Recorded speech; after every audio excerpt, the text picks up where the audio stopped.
So the New York Times decided to release a little op-ed talking shit on the tariffs, saying your life will never be the same after these tariffs. Now, the funny thing to me is that the author of this op-ed is a man named Justin Wolf. And in this op-ed, he talks about how the $4,000 increase on the cost of vehicles is probably why his family's going to have to stick to one vehicle, and how he's going to have to, adjust his grocery shopping because he's just not able to afford the more expensive things anymore. The problem with that is that Justin Wolf, in just his salary, makes $590,000 a year. That's just his salary. He's also an author who makes somewhere in the neighborhood of $200,000 to $700,000 a year for writing and showing up at speaking engagements. He also makes more than $300,000 a year attending podcasts and conferences. And he's married to a woman who makes $500,000 a year. In total, his family household makes more than $2 million annually. So I don't think a $4,000 increase on the price of vehicles is going to change his life very much. I don't think an adjustment in grocery prices is going to make him struggle to put food on the table. And look, will he be negatively affected? Maybe. But will it change his standard of living? Absolutely not. Like, people, please remember that anytime you see an op-ed like this, anytime you see an article criticizing these things and talking about how horrible life's going to be, take 30 seconds and look up the fucking author. And if they're making more than $2 million a year, maybe don't listen to their struggle. Yeah, so we got to talk about tariffs today because obviously Democrats and mainstream media, they're still going with this fear-mongering tactic. Oh my goodness, tariffs bad, tariffs bad, tariffs bad. But to me, what lets me know that the tariffs are actually good is the fact that they're screaming. Because, the common sense thing to me would be, hey, if Trump's really going to mess himself up and Republicans up with these tariffs because they're not going to work, we'll just sit back and let him do it. And then we'll reap the benefits in the midterms. And then in 2028, like if Democrats truly thought these tariffs were going to be bad and actually destroy things, don't you think that's what they would do? Okay, we'll just beat you in the midterms because everything's going to be trash. And then we'll beat you again in 28 and we'll sit back and laugh at you. That's what makes sense to me. But the fact that they're out here screaming at the top of their lungs tells me that they know these tariffs are actually going to work and things are going to be fantastic on the other side of it. But that's just me. Y'all let me know how y'all feel about it. But I came across this video and I wanted to put this in a YouTube short. Unfortunately, it's a little too long to put in a YouTube short. By the way, if you don't watch my YouTube shorts, definitely check them out. I drop several of them every single day.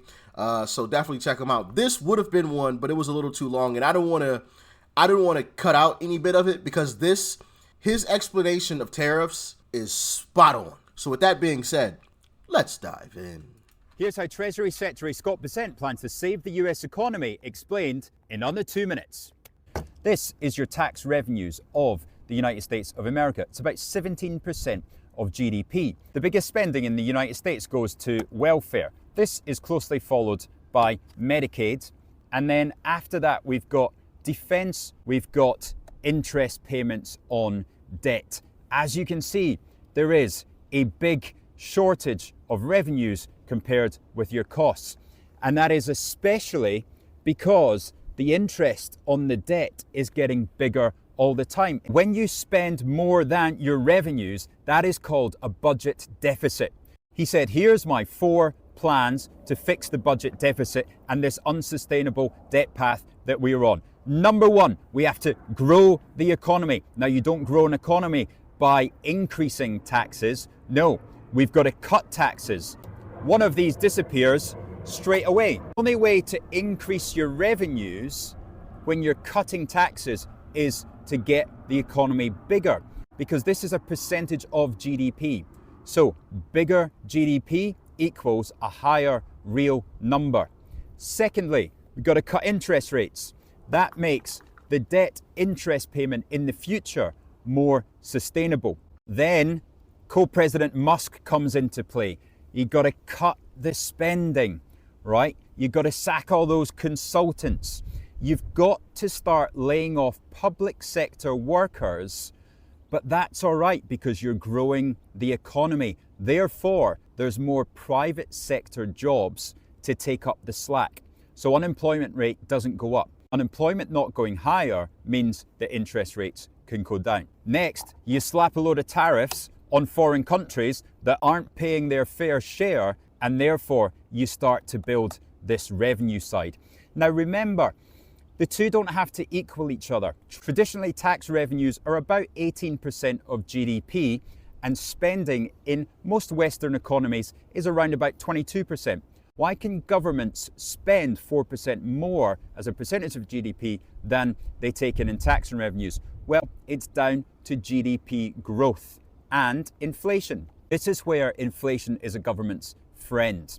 It might not help you with the cost of your groceries, but it does mean over time, if you manage to grow your economy by 2% a year through productivity gains or through demographics, then stick 2% inflation on top of that, meaning you get real GDP growth of 2% and you get nominal GDP growth of 4%. That is the difference between your tax revenues of 18 and your spending of 22. Now, the next thing you do to help the economy grow is deregulate the banks. If banks are lending more, companies can borrow, they can hire more staff, and they can expand their profits.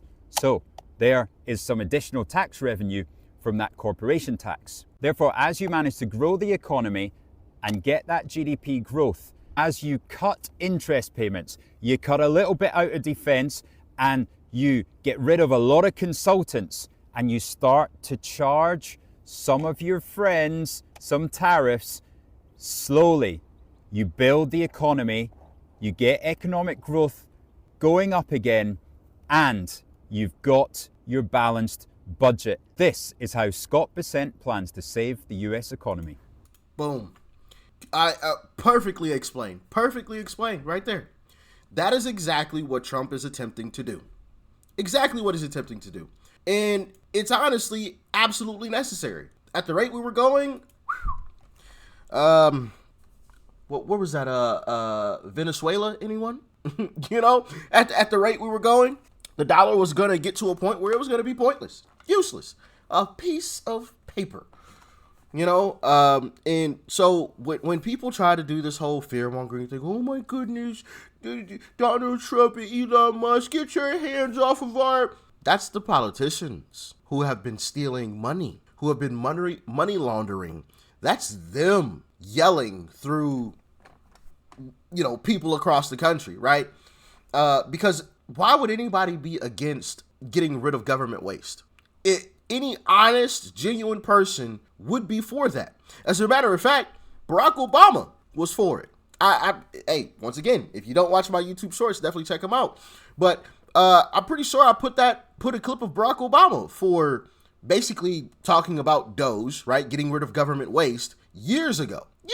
He was all for it, right? Same thing with Nancy Pelosi with the tariffs and everything. Bernie Sanders talked about tariffs and the unfair trade going on. Like, all of these folks were all for it, but now all of a sudden they're against it.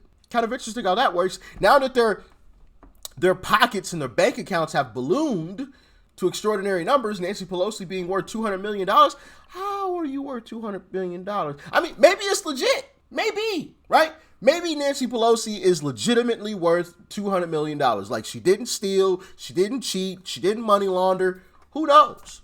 But we'll only ever know if we look into it. And the fact that she's angry about possibly looking into where all this money is going, I think that says a lot. I think it says a lot. But maybe that's just me. That's just my personal opinion. I don't know. What do y'all think?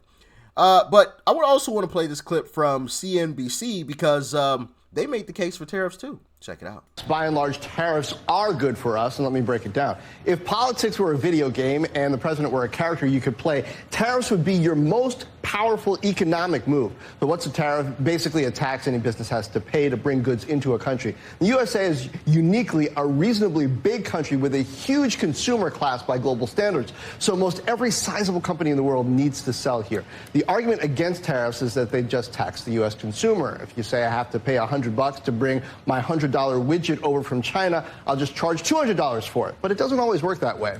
What tariffs can also do is encourage companies to avoid the extra charge by making things here in the U.S. or they can level the playing field for U.S. manufacturers who are getting crushed by cheap imports. So you can't just swallow these headlines that claim tariffs are just a tax on U.S. consumers. If tariffs always dramatically raise prices for consumers, why didn't that happen in 2018 and 2019? The truth is that the U.S. has been so focused on making it easy to import goods from other countries that we've made it reflexive for other countries to tariff U.S. products while we let overseas goods flood in, and tariffs can't stop that, Joe. Well, that was fantastic, John. Thank you. That's John Ford. Shout out to John, man. Shout out to John. Perfectly explained. This is a great move. This helps America. Isn't that what Trump campaigned on? America first. Like, this is also the crazy part. I'll get you guys out of here. Trump is doing exactly what he campaigned on. Exactly what he campaigned on, and Democrats are absolutely losing their minds. This is exactly what Trump said he was going to do. This is exactly what people like you and I voted for. He's doing exactly what he promised. Putting Americans first. And we're all of a sudden supposed to believe that's a bad thing. As a matter of fact, a lot of Democrats are out here trying to convince us that there's a bunch of Republicans out here walking the streets that regret voting for Donald Trump. I have yet to see one. For any Democrat out there still trying to push that narrative, get all these Republicans, so-called Republicans that voted for Trump, get them all on video. Let me see. Prove it. Show me. I ain't seen not one yet. It's just all talk. They're so desperate, man. They are so desperate. Fear-mongering about tariffs, fear-mongering about this, fear-mongering about that, lying about a bunch of Republicans regretting voting for Donald Trump. No, we don't regret it. He's doing exactly what he promised. We knew he would do this. That's what he told us he would do. Why would we regret that? Thanks for tuning in as always. Peace and love. I'm out.